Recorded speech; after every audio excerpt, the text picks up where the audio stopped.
While India has been battling severe heat wave conditions for the last few months, we're all awaiting for some respite from the southwest monsoon, which should come in the next 2 to 3 days, according to the IMD. But how has the scorching summer been for a company like Symphony? We're now joined by Mr. Achal, Bakeri, the CMD of the company. Good afternoon. The volume growth was about 9% in Q4. This summer clearly was hotter than the prior one. So what kind of a volume growth should we expect in FY17? The volume growth should be pretty much, I would say, in sync with what's happening in the overall market, whether it's air conditioners, coolers, fans.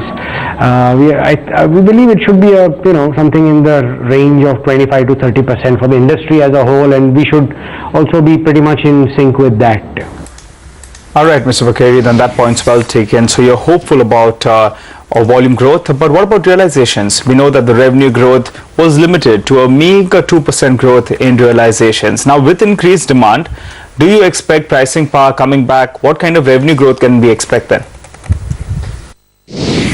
We really don't see any pricing pressure from competition.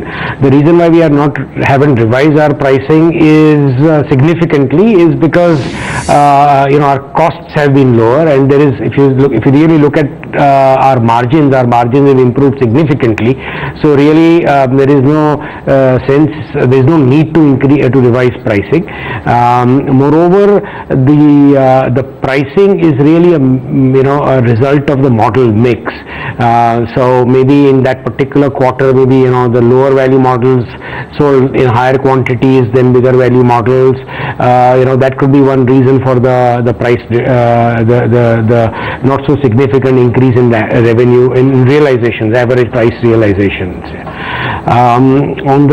To answer your second question, we believe that the top line growth should be in terms of value should be in more or less in line with the volume growth, which namely 25-30%. Okay, you talked about margins improving. In fact, this quarter, you had stellar margins of 42%.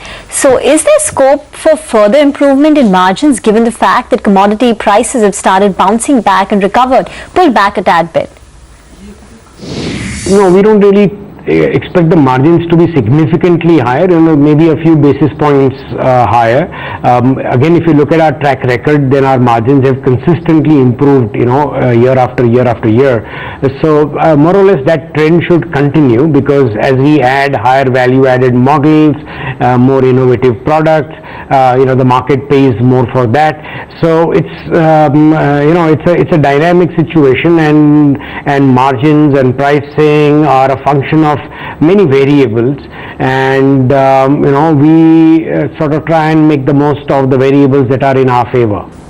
Okay, Mr. Bakeri, but you have recently launched new products, and you told us earlier as well that you're looking to expand your distribution network. But how would that impact your bottom line? Would that put some kind of pressure on your operational performance because of increased selling and distribution expense? Distribution expansion is something which we have done for many years, and that hardly has any impact on our bottom line. And so going forward as well, we will keep on expanding our distribution, and that will have no bearing whatsoever on the bottom line. Okay, we leave it at that. Thanks so much for joining in. So that's the word coming in from Symphony, saying that the industry growth rate should be 20 to 25% in FY17, and Symphony should move in sync with that, which means they should have a revenue growth of 20 to 25%, though they don't foresee a significant expansion in margins. Time is to a very short break, but on the other side, Aurobindo Prasad Gayan of Kotak Commodities